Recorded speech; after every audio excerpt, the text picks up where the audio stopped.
আমন্ত্রণ দীপ্ত সংবাদে, সাথে আছি আমি তারান্নুম জুথি। শুরুতেই জানাবো সংবাদ শিরোনাম। স্বাস্থ্যসেবার অপারেশন প্ল্যান বন্ধই হাম ছড়ানোর বড় কারণ, বিশ্ব স্বাস্থ্য সংস্থার সতর্কতা উপেক্ষা। জ্বালানি তেলের দাম বাড়ার পরও কমেনি জনভোগান্তি, বেশি সময় লাগার অভিযোগ গ্রাহকদের। জ্বালানির মূল্য সমন্বয়ে বাড়বে যানবাহন ভাড়া ও দ্রব্যমূল্য, প্রস্তুতি নেয়ার তাগিদ তথ্য উপদেষ্টার। এসএসসি ও সমমান পরীক্ষা শুরু, তীব্র গরম ও যানজটের সঙ্গে লোডশেডিংয়ে বিপাকে শিক্ষার্থীরা।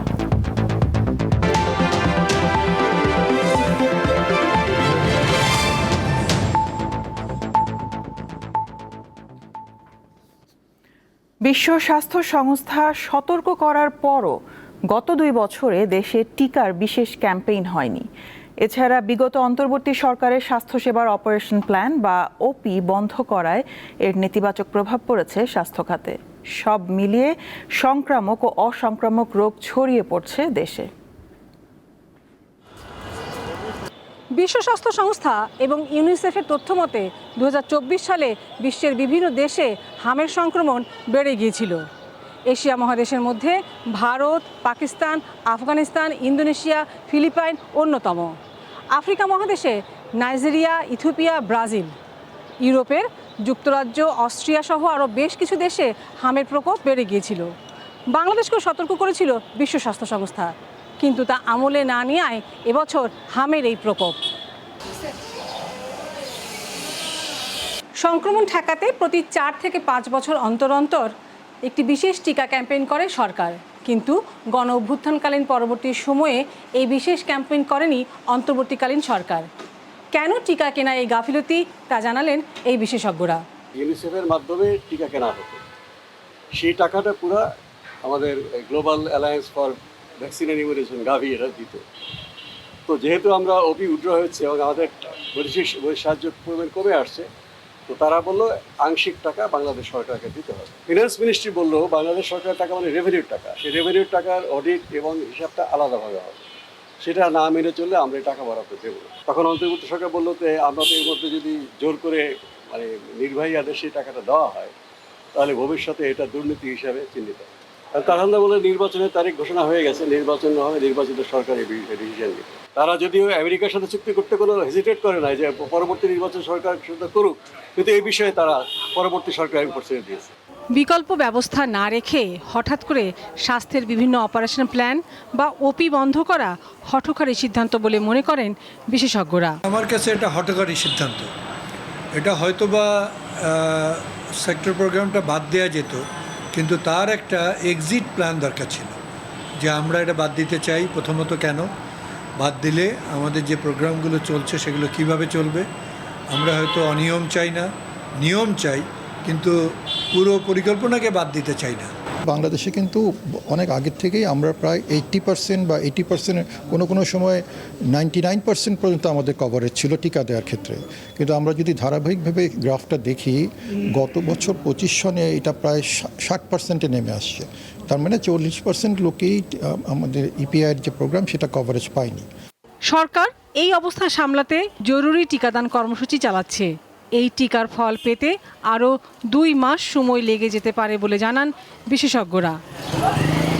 লাবণী গুহ, দীপ্ত সংবাদ, ঢাকা। দাম বাড়ানোর পর জ্বালানি তেল পেতে সময় আরও বেশি লাগছে বলে অভিযোগ করেছেন গ্রাহকেরা। দীর্ঘ লাইনে চরম ভোগান্তির মধ্যে তেল নিতে হচ্ছে তাদের। রাত পার হয়ে ভোর, কখনো বা দুপুরে তেল নিতে পারছেন অনেকে, আবার কেউ ফিরে যাচ্ছেন খালি হাতে। জ্বালানি তেলের দাম বেড়েছে ঠিকই, কিন্তু গ্রাহকের ভোগান্তি একটুও কমেনি। তেলের জন্য অপেক্ষা এখন যেন নিয়মিত বিষয়। কড়া রোদ কিংবা বৃষ্টি, রাত কিংবা ভোর, অনিশ্চয়তা নিয়েই দীর্ঘ লাইনে দাঁড়াতে হচ্ছে সবাইকে। বেশিরভাগ গ্রাহক মধ্যরাতে লাইনে দাঁড়িয়ে তেল পাচ্ছেন সকালে, কেউ ভোরে দাঁড়িয়ে পাচ্ছেন সন্ধ্যায়, আবার তেল শেষ হয়ে যাওয়ায় 7-8 ঘন্টা অপেক্ষা করেও খালি হাতে ফিরছেন কেউ। 5টার সময় এসে যদি সিরিয়াল দিয়ে 11:30 বাজে, পুরো 6.5 ঘন্টা, এখনো যদি আমরা তেল পাচ্ছি না, তারপরে তেলের দাম বাড়ায় লাভ হয়েছে কি? না, সুবল কি পেলাম, আগে 6 ঘন্টায় নিয়েছি, আজকে তো 6 ঘন্টার বেশি লাগতেছে। এমপি মন্ত্রী সবাই বলতেছে তারা যথেষ্ট পরিমাণ বাংলাদেশে তেল আছে, কেউ পাচ্ছে না। রাজধানীর আসাদ গেট, তেজগাঁও, সাত রাস্তা, গুলশান, লিংক রোড সহ অনেক পাম্পে তেল বিক্রি বন্ধ রয়েছে। দাম বাড়লেও কোনো লাভ হয়নি বলে জানিয়েছে পাম্প কর্তৃপক্ষ। ডিপো থেকে পর্যাপ্ত তেল না পাওয়ার অভিযোগ তাদের। 6 ঘন্টার উপরে চলে গেছে, এখন পর্যন্ত এখানে লাইন পাম্পেই যাইতে পারি নাই। কি যে একটা ভোগান্তি। আমাদের হচ্ছে তেলটা পর্যাপ্ত দেওয়া হোক, তাহলে আমাদের এই প্রবলেমগুলো থেকে আমরা বের হতে পারবো। হেড অফিস থেকে একটা লিস্ট পাঠিয়ে দেয় ডিপোতে, ওই ডিপো অনুযায়ী আমাদেরকে তেল দিচ্ছে। ডিপোতে আমাদের তেলই আমরা কম দিচ্ছে, এখন পর্যন্ত কম দিচ্ছে। জ্বালানি তেলের বিক্রি স্বাভাবিক রাখতে মূল সমস্যা খুঁজে বের করে দ্রুত সমাধানের অনুরোধ জানিয়েছেন গ্রাহকরা। দিলশা দানি, দীপ্ত সংবাদ, ঢাকা। এদিকে জ্বালানি সংকটের প্রভাব পড়েছে চট্টগ্রাম বন্দরের বহির্নোঙরে পণ্য খালাস কার্যক্রমে। পর্যাপ্ত ডিজেল না পাওয়ায় সময় মতো পণ্য খালাসে যেতে পারছে না লাইটার জাহাজ। ফলে মাদার ভেসেলগুলোকে গুনতে হচ্ছে বাড়তি মাশুল।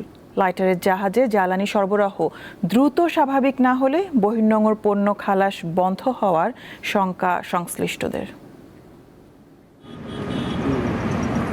50,868 টন সয়াবিন বীজ নিয়ে 1 মাসের বেশি সময় আউটার অ্যাঙ্কারেজে নোঙর করে আছে MVGM ফরচুন জাহাজ।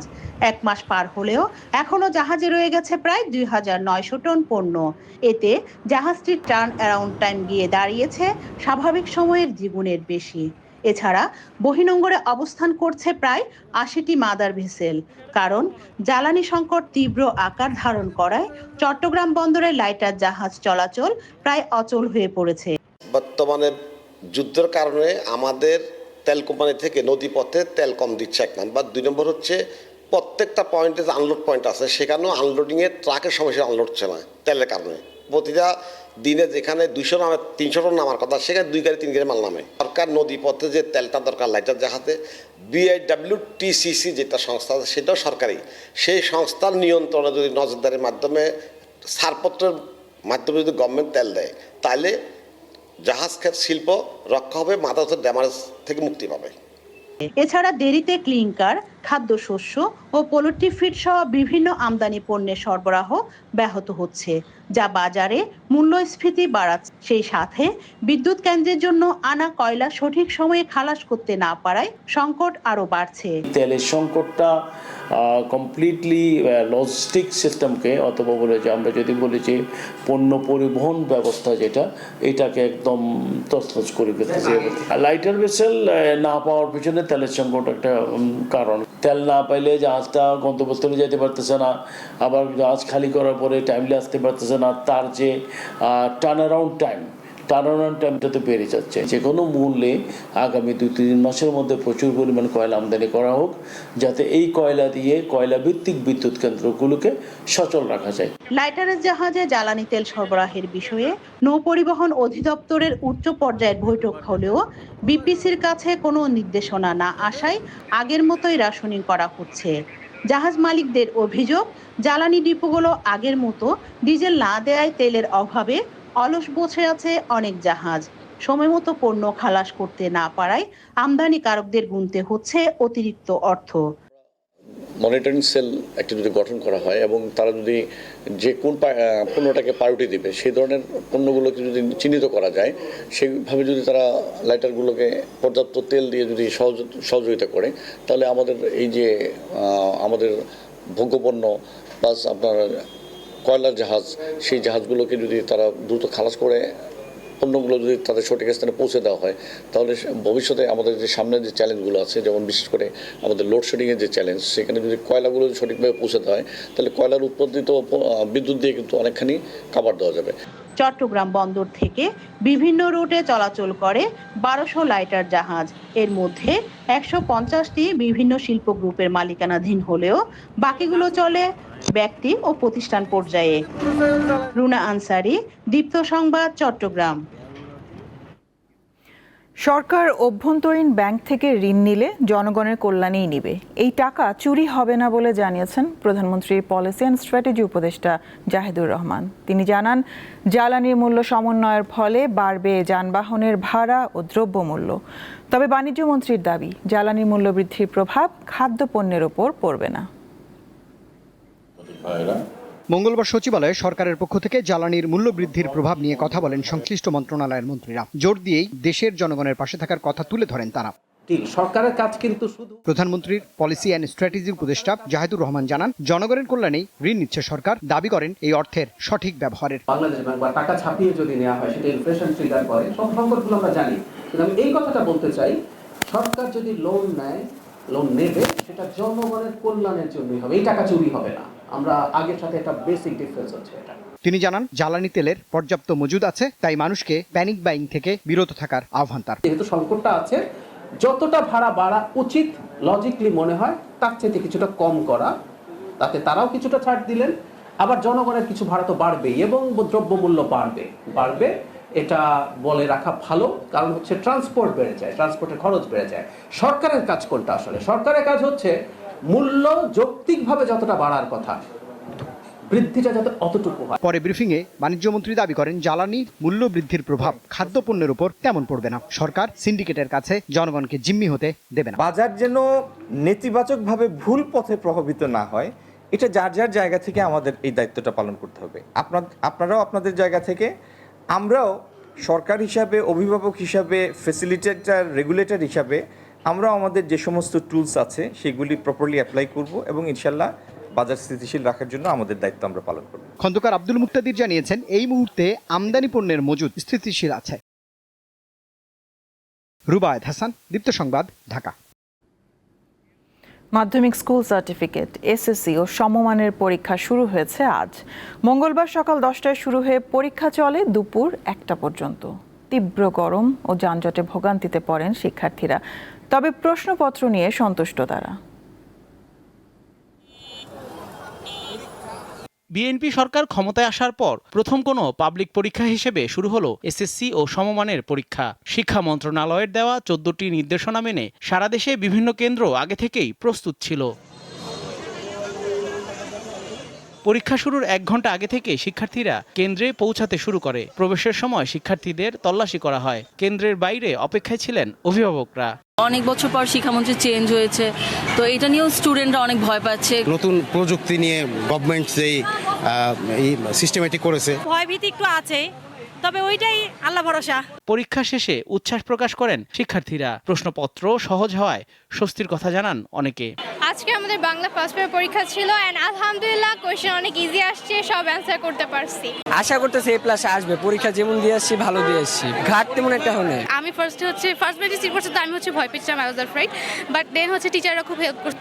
আতঙ্কটা ছিলই, কিন্তু যখন প্রায় বাইরে থাকে হেলিকপ্টারে ভয় থাকি যে আসে কিনা। একদিকে তীব্র গরম, অন্যদিকে দীর্ঘ যানজট, এই দুই ধকল সামলেই পরীক্ষা কেন্দ্রে আসতে হয়েছে শিক্ষার্থীদের। পরীক্ষা শেষে একই ভোগান্তি পেরিয়ে ফিরতে হয়েছে বাসায়। রাস্তা অনেক জ্যাম থাকতেছে, ওখানে অর্ধেক কাহিল হয়ে যাইতেছি, তো এটা আরেকটু ঝামেলা হইতেছে, এছাড়া আর কোনো সমস্যা হইতেছে না। যানজটে পড়েছিলাম, কারণ যতটুকু রাস্তা এসেছি বের হয়েছে 8:15-র দিকে, কিন্তু আস্তে আস্তে 9টার বেশি বেজে গেছে। এসএসসি পরীক্ষা দেখতে ঢাকা, সাভার ও মানিকগঞ্জ মিলিয়ে 5টি কেন্দ্র পরিদর্শন করেন শিক্ষামন্ত্রী। এই পর্যন্ত আই এম 100% স্যাটিসফাইড। এটা মনে হচ্ছে যেন 100% কোঅপারেশন করছে সকলেই সকলকে, এমন একটা অ্যাটমসফিয়ার আমি খুঁজছিলাম। প্রথম দিনের পরীক্ষা ছিল বাংলা প্রথম পত্র। এবার পরীক্ষার্থী 18,57,000-এরও বেশি। কেন্দ্রের সংখ্যা 3,885। 20 মে পর্যন্ত চলবে এসএসসি ও সমমানের পরীক্ষা। জহুরুল মোহসান, দীপ্ত সংবাদ, ঢাকা। লোডশেডিং এর কারণে বিপাকে পড়েছেন এসএসসি ও সমমানের পরীক্ষার্থীরা। প্রথম দিনের পরীক্ষার সময় দেশের অনেক কেন্দ্রে লোডশেডিং এর ঘটনা ঘটে। এছাড়া রাতেও বিদ্যুৎ না থাকায় প্রস্তুতি নিতে সমস্যায় পড়ছেন পরীক্ষার্থীরা। বরিশাল সরকারি বালিকা উচ্চ বিদ্যালয়ে পরীক্ষা আরম্ভ হওয়ার আগেই চলে যায় বিদ্যুৎ। পরীক্ষা শুরুর 45 মিনিট পর আসে বিদ্যুৎ। এটি একটি হতাশার বিষয় ছিল যে প্রথম 1 ঘন্টা আমাদের কারেন্ট ছিল না। দেখা যায় আমরা ঘামে ভিজেছিলাম এবং প্রশ্নপত্র একটি নষ্ট হয়ে যাওয়ার মতো অবস্থা হয়েছে। ছিল না, এর জন্য তো গরমে আসলে লিখতে সত্যি খুব কষ্ট হয়েছিল। পরীক্ষা চলাকালীন নিরবচ্ছিন্ন বিদ্যুৎ সংযোগের দাবি শিক্ষার্থী ও অভিভাবকদের। 10টা সময় পরীক্ষা শুরু হয়েছে, এতে 10:43-এ কারেন্ট দিয়েছে। এখন বলেন, আমাদের একটাই দাবি, পরীক্ষা যতদিন থাকবে অতদিন জানি বিদ্যুৎ না নেই।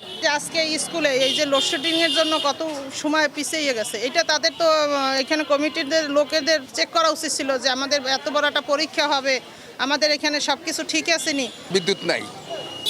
কেন বিদ্যুৎ নেই? বলা যায় তার চুরি হয়ে গেছে। আসলে এরকম আজকে একটা দিনের মতো তার চুরি হওয়া স্কুল কর্তৃপক্ষ বা দারোয়ান অবশ্যই ছিল, তারা কি দায়িত্ব পালন করছে। কুড়িগ্রামের কয়েকটি কেন্দ্রে নিরবচ্ছিন্ন বিদ্যুৎ না থাকায় প্রচণ্ড গরমে অস্বস্তিতে পড়েন পরীক্ষার্থীরা। বিকল্প কোনো ব্যবস্থাও ছিল না পরীক্ষা কেন্দ্রে। 1 ঘন্টা কারেন্ট ছিল না, কারেন্ট যাওয়ার কারণে আমরা গরমে অনেক অস্বস্তি বোধ করছিলাম।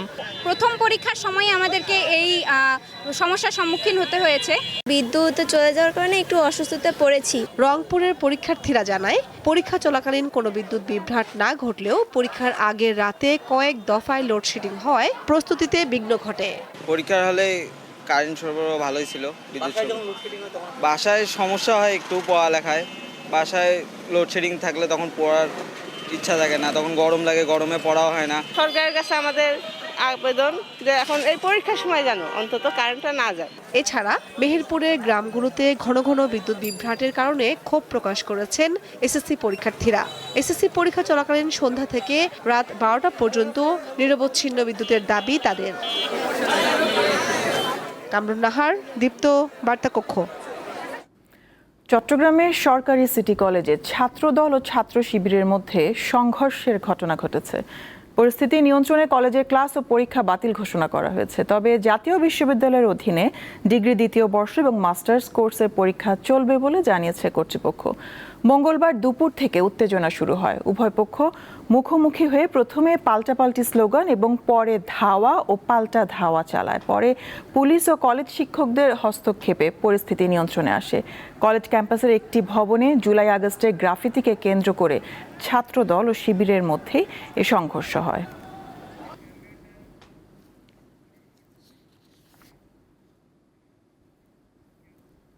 আন্তর্জাতিক অপরাধ ট্রাইব্যুনালের সদ্য সাবেক প্রসিকিউটর সাইমুম রেজা তালুকদারের বিরুদ্ধে ঘুষ দাবির অভিযোগের প্রাথমিক সত্যতা পেয়েছে তদন্ত কমিটি। অভিযোগের সপক্ষে তথ্য প্রমাণ ও অডিও রেকর্ড হাতে পেয়েছে এই লক্ষ্যে গঠিত ফ্যাক্টস ফাইন্ডিং কমিটি। মঙ্গলবার তদন্ত কমিটির সূত্র এই তথ্য নিশ্চিত করেছে। সাবেক সংসদ সদস্য ফজলে করিম চৌধুরীর পরিবারের কাছ থেকে প্রসিকিউটর সাইমুম রেজা তালুকদার কোটি টাকা ঘুষ দাবি করেন। বিষয়টি নিয়ে ব্যাপক চাঞ্চল্য তৈরি হলে ট্রাইব্যুনালের পক্ষ থেকে একটি ফ্যাক্টস ফাইন্ডিং কমিটি গঠন করা হয়। তবে চিফ প্রসিকিউটর জানিয়েছেন, ঘুষ গ্রহণের সত্যতা তারা পাননি।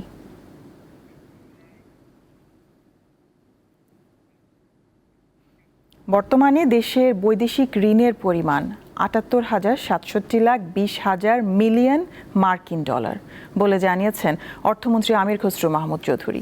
মঙ্গলবার বিকালে জাতীয় সংসদ অধিবেশনের প্রশ্নোত্তর পর্বে ব্রাহ্মণবাড়িয়া ২ আসনের সংসদ সদস্য রুমিন ফারহানার প্রশ্নের জবাবে তিনি এই তথ্য জানান। অর্থমন্ত্রী বলেন, অর্থনৈতিক সম্পর্ক বিভাগ সরকারের পক্ষে বৈদেশিক ঋণ পরিশোধ করে থাকে। বরাদ্দ বাজেট ব্যবহার করেই সারা বছর পরিশোধ সূচি অনুযায়ী ঋণ পরিশোধ করা হচ্ছে বলেও জানান তিনি। সরকারের ব্যাংক ঋণ গ্রহণের লাগামহীন গতি ও রাজস্ব আদায়ের নাজুক পরিস্থিতি নিয়েও সমালোচনা করেন সংসদ সদস্য রুমিন ফারহানা। ময়মনসিংহের কলেজ ছাত্র শাহিনুর আলম ইকবাল হত্যা মামলায় 7 জনের ফাঁসি ও 2 জনের সশ্রম কারাদণ্ড দিয়েছে আদালত। রায়ে প্রাথমিকভাবে সন্তোষ প্রকাশ করেছে নিহতের পরিবার। মঙ্গলবার ময়মনসিংহের সিনিয়র জেলা ও দায়রা জাজ আদালতের বিচারক মোহাম্মদ জাকির হোসেন এর রায় ঘোষণা করেন। ফাঁসির দণ্ডপ্রাপ্ত প্রত্যেককে 50,000 টাকা করে অর্থদণ্ড এবং 2 নারীকে 25,000 টাকা করে অর্থদণ্ড দেওয়া হয়েছে। তারাকান্দা উপজেলার 2021 সালের 31 মে দিবাগত রাত 11টায় নিখোঁজ হয় শিক্ষার্থী ইকবাল। পরে 6 জুন পরিত্যক্ত সেপটিক ট্যাঙ্ক থেকে ইকবালের মরদেহ উদ্ধার করে পুলিশ।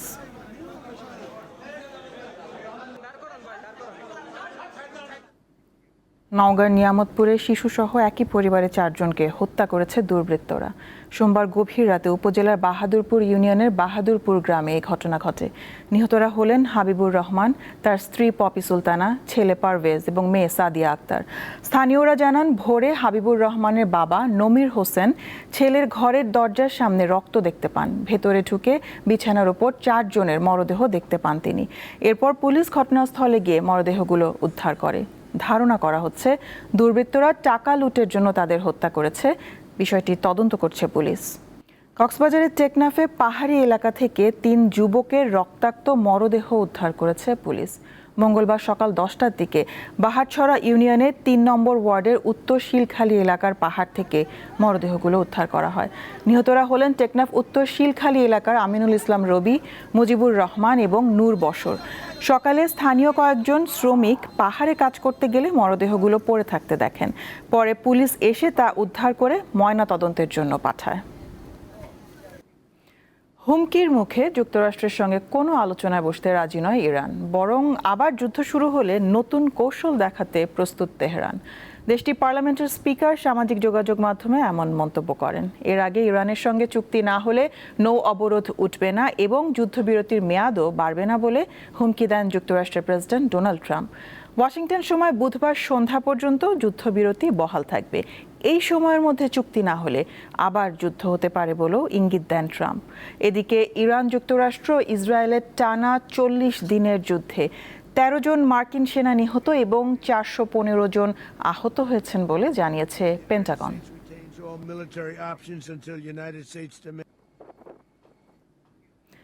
মধ্যপ্রাচ্যের পারস্য উপসাগরীয় অঞ্চলে পৃথিবীর প্রায় অর্ধেক তেল ও 40% গ্যাস মজুদ রয়েছে। এই অঞ্চলের কূপগুলোয় প্রতিদিন যে পরিমাণ তেল উত্তোলন হয় তা উত্তর সাগর বা রাশিয়ার তুলনায় 2 থেকে 5 গুণ বেশি। মধ্যপ্রাচ্যের বিপুল পরিমাণ এই প্রাকৃতিক সম্পদ এই অঞ্চলকে বিশ্বের এনার্জি হাবে পরিণত করেছে। প্রায় অর্ধেক তেল ও 40% গ্যাস মজুত রয়েছে মধ্যপ্রাচ্যের পারস্য উপসাগরীয় অঞ্চলে। ভূতাত্ত্বিক গবেষণা বলছে কয়েক লাখ বছর ধরে চলা বিরল কিছু প্রাকৃতিক প্রক্রিয়ায় এই অঞ্চলটিকে বিশ্বের এনার্জি হাবে পরিণত করেছে। সৌদি আরব, ইরাক, কুয়েত, ইরান ও সংযুক্ত আরব আমিরাত বিশ্বের শীর্ষ 10 তেল উৎপাদনকারীর মধ্যে অন্যতম। এছাড়া এই অঞ্চলের তেল অনুসন্ধান ও উৎপাদনের খরচও কম। ভূতাত্ত্বিক গঠন বিশ্লেষণ করে দেখা গেছে দক্ষিণ পূর্বের অ্যারাবিয়ান প্লেট এবং উত্তর পূর্বের ইউরেশীয় প্লেটের গত 3.5 কোটি বছর ধরে চলা সংঘর্ষই এই বিশাল সম্পদের মূল কারিগর।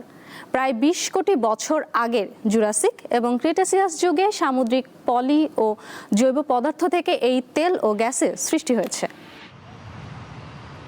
পেট্রোলিয়াম ভূতাত্ত্বিকদের মতে পারস্য উপসাগরীয় অঞ্চলে 30টিরও বেশি সুপার জায়ান্ট তেলক্ষেত্র রয়েছে, যার প্রতিটিতে অন্তত 500 কোটি ব্যারেল অপরিশোধিত তেল মজুত আছে।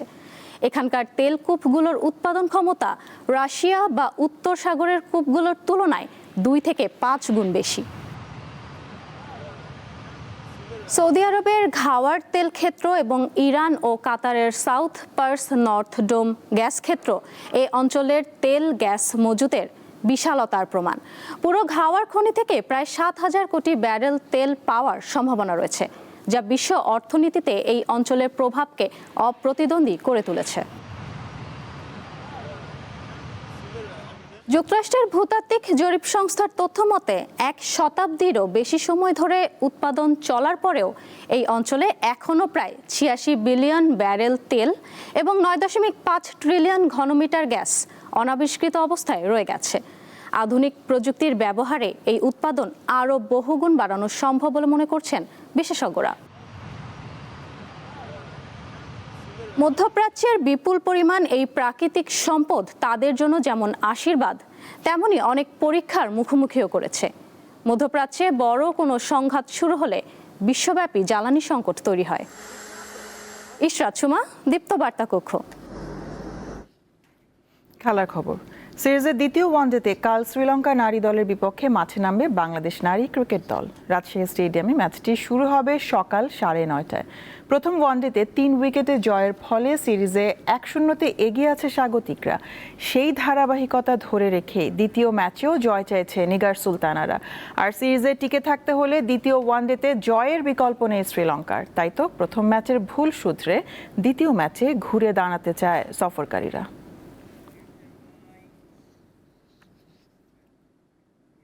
নিউজিল্যান্ডের বিপক্ষে প্রথম 2 টি-20-র জন্য 15 সদস্যের দল ঘোষণা করেছে বিসিবি। ঘোষিত এই দলের সবচেয়ে বড় চমক আব্দুল গফফার সাকলাইন। প্রথমবারের মতো টি-20 স্কোয়াডে ডাক পেয়েছেন এই তরুণ ক্রিকেটার। স্কোয়াডে অন্তর্ভুক্ত করা হয়েছে 2023 এশিয়ান গেমসে বাংলাদেশের প্রতিনিধিত্ব করা রিপন মণ্ডলকেও। ওয়ানডে দল থেকে বিশ্রাম দেওয়া হয়েছে একাধিক তারকা পেসারকে। স্কোয়াডে রাখা হয়নি মুস্তাফিজুর রহমান, তাসকিন আহমেদ এবং নাহিদ রানাকে। আগামী 27 এপ্রিল চট্টগ্রামে অনুষ্ঠিত হবে 3 ম্যাচ টি-20 সিরিজের প্রথম 2 ম্যাচ।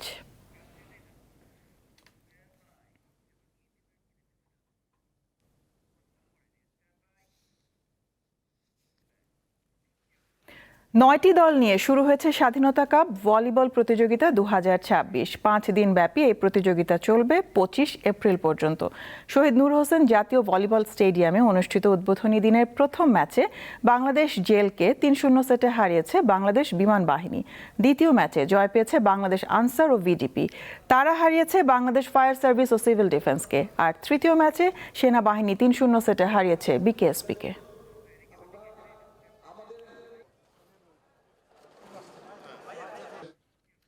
শেষ করব দীপ্ত সংবাদ, শিরোনামগুলো জানাবো আরও একবার। স্বাস্থ্যসেবার অপারেশন প্ল্যান বন্ধই হাম ছড়ানোর বড় কারণ, বিশ্ব স্বাস্থ্য সংস্থার সতর্কতা উপেক্ষা। জ্বালানি তেলের দাম বাড়ার পরও কমেনি জনভোগান্তি, বেশি সময় লাগার অভিযোগ গ্রাহকদের। জ্বালানির মূল্য সমন্বয়ে বাড়বে যানবাহন ভাড়া ও দ্রব্যমূল্য, প্রস্তুতি নেয়ার তাগিদ তথ্য উপদেষ্টার।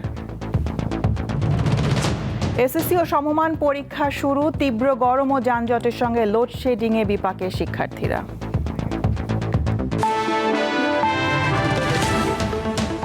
এ ছিল এখনকার মতন। আমি তারান্নুম জুথি বিদায় নিচ্ছি। দর্শক আরও তথ্য বিনোদনের সংবাদ জানতে যুক্ত থাকুন দীপ্ত টিভি ডিজিটাল প্ল্যাটফর্মগুলোতে। এতক্ষণ সাথে থাকার জন্য ধন্যবাদ সবাইকে।